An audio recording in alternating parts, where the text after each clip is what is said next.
हरे कृष्णा, राधे राधे। नमस्कार प्रिय भक्तजनों, आप सभी को देवउठनी एकादशी की हार्दिक शुभकामनाएं। देव उठने की सरल सी विधि लेकर आई हूँ, आप उन्हें जरूर से सुनिएगा। देवउठनी एकादशी के दिन हम देवताओं को उठाते हैं, देवता उठते हैं, देव का चित्र बनाया जाता है। इसके लिए हमें गेरू चाहिए। गेरू आपको डली के रूप में या पाउडर के रूप में मिल जाती है। लाल रंग की मिट्टी होती है, किसी भी पसारी की दुकान पर मिल जाएगी, आसानी से आप खरीद सकते हैं। उसके बाद फिर हमें देव बनाने के लिए यानी देवों का चित्र बनाना होता है। देव आप अपने घर के मंदिर के आसपास बना सकते हैं। आप चाहो तो आप अपने आंगन में बना सकते हैं, बालकनी में बना सकते हैं। देव हम देवउठनी एकादशी के देव हम दिन में भी बना सकते हैं। देव रात को उठाए जाते हैं, यानी सूर्यास्त होने के बाद उठाए जाते हैं।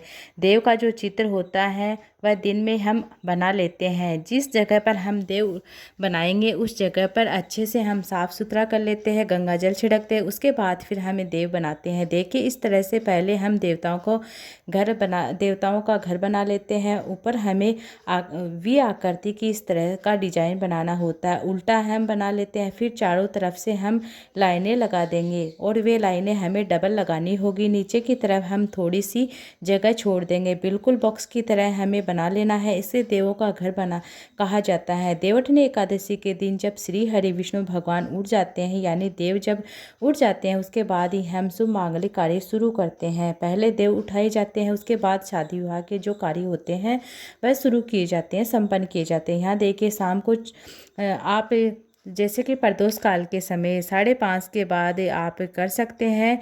और उसके बाद हमें देव उठाना चाहिए। देव का घर बनाते हैं, देव को घर बहुत अच्छे से हम सजा देते हैं। आप कोई भी पैटर्न बना सकते हैं, जो भी आपको सुंदर डिजाइन आता है वह आप बना सकते हैं।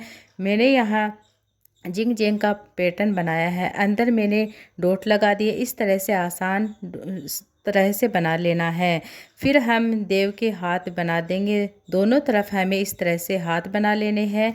और हाथ बनाने के बाद जो देव का घर होता है कंप्लीट हो जाता है। अब देव का घर बनाने के बाद फिर हमें इसमें देव बनाने के लिए तो चाहिए घर हमने बना लिया है। अब इसके अंदर हम देव बनाएंगे। पहले हम स्वास्तिक बना लेते हैं, क्योंकि स्वास्तिक चिन्ह बहुत ही शुभ माना जाता है। चारों कोनों पर हम स्वास्तिक बना लेते हैं। बीच में हम श्री हरि विष्णु भगवान बनाएंगे, तुलसा जी की आकृति बनाएंगे, विष्णु भगवान की आकृति बना लेते हैं। आप किसी भी तरह की आकृति बना सकते हैं जो भी आपको ठीक से आती है। श्री हरि विष्णु भगवान के रूप में पूजते हैं। यहाँ पर हमने आकृति बना ली। भगवान की आकृति बनाने के बाद फिर हम तुलसी की आकृति बनाएंगे।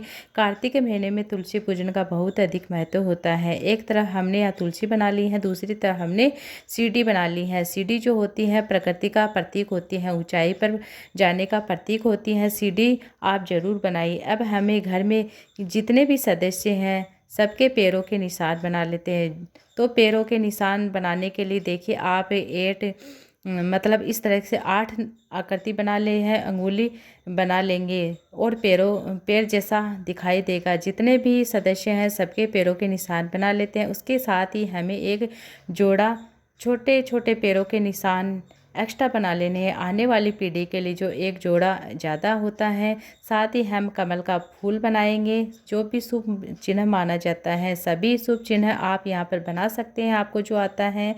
उसके साथ ही यहाँ पर हम चक्री बना लेंगे। फिर हम क्या देखेंगे, 2 लाइन इसके बीच से लगा लेते हैं और हमने दरवाज़ा टाइप बना लिया है। जो जगह थोड़ी सी जो दरवाज़ा है उससे 2 लाइन हम बाहर की तरफ लेंगे। एक रास्ता बना लेते हैं। आप चाहो तो घर के मुख्य द्वार से जोड़ सकते हैं या थोड़ी सी दूर तक आप इस तरह से कर सकते हैं। देव हमारे बन गए हैं। देवताओं के घर में देव बनाना, जो पद चिन्ह हमने बनाए हैं, पैरों के निशान बनाए, ये बनाना जरूरी होता है। इसके अलावा आप कोई भी चिन्ह बना सकते हैं। फिर देव बनाने के बाद घर में जितने भी सदस्य हैं उनके सामने 5-5, 7-7 डॉट हम इस तरह से लगा देते हैं। आप इस तरह से घर के सभी दरवाजे के सामने डॉट लगा सकते हैं। इस तरह से हमारा जो देव होता है वह बन जाता है, देव की आकृति बन जाती है। आप जब थोड़ा सा यह सूख जाएगा, उसके बाद हमें कुछ सामग्री उसके ऊपर रखनी होती है। अनाज हमें ज़रूर रखना चाहिए। अनाज रखने के बाद हमें जैसे कि जो भी मूली होती है, पत्तेदार सब्जी होती है, वह रखनी। उसके बाद सिंघाड़े फल रखने होते हैं, ऋतु फल होते हैं वह रखने होते हैं। आपके पास जो भी ऋतु फल आसानी से मिल जाए वह रख लीजिए। चूरमा बनाया जाता है, किसी के यहाँ हलवा बनाया जाता है, किसी के यहाँ मालपुआ बनाया जाता है। आपके जो बनाया जाता है वह रख लीजिए। दान दक्षिणा रखी जाती है और खिल्ली पतासे रखे जाते हैं। अगर गन्ने हो तो आप गन्ने भी रख लीजिए। और आपको क्या करना है, जैसे कि कोई भी भोग प्रसाद अवेलेबल है तो आप वह रख लीजिए। अगर नहीं है तो आप साधारण रूप से शक्कर और रख सकते हैं। घी का दीप लगाइए। दीप का आप मतलब दीप आप थोड़ा बाहर की तरफ रखिएगा, क्योंकि इसके बाद जलाना भी होता है। साथ में थोड़ी सी रुई या कॉटन आप ज़रूर रखें।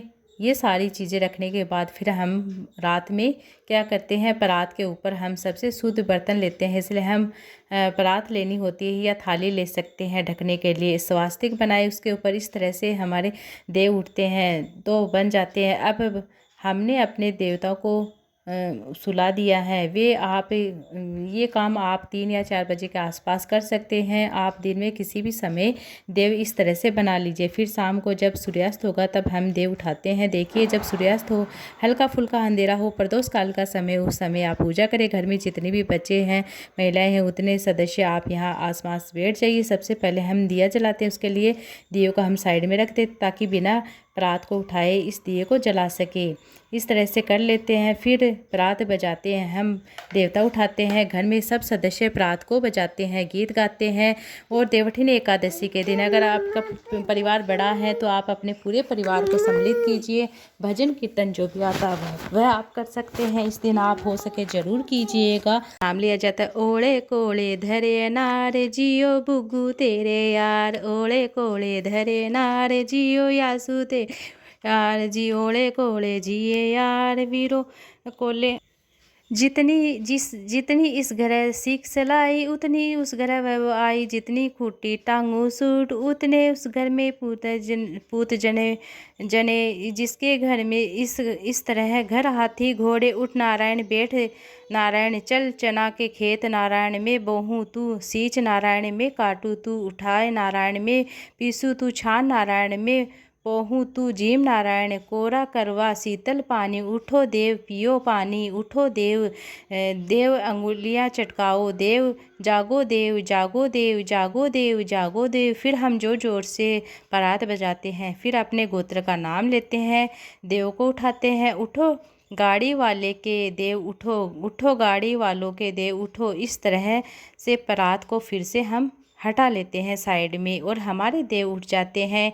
यहाँ देखिए, हमने देव उठा लिए हैं। जो दीपक होता है आप ज़रूर जलाइएगा। आप देव उठने का एकादशी दिन नहीं थी, देव उठने एकादशी नहीं थी, इसलिए मैंने दीपक नहीं जलाया।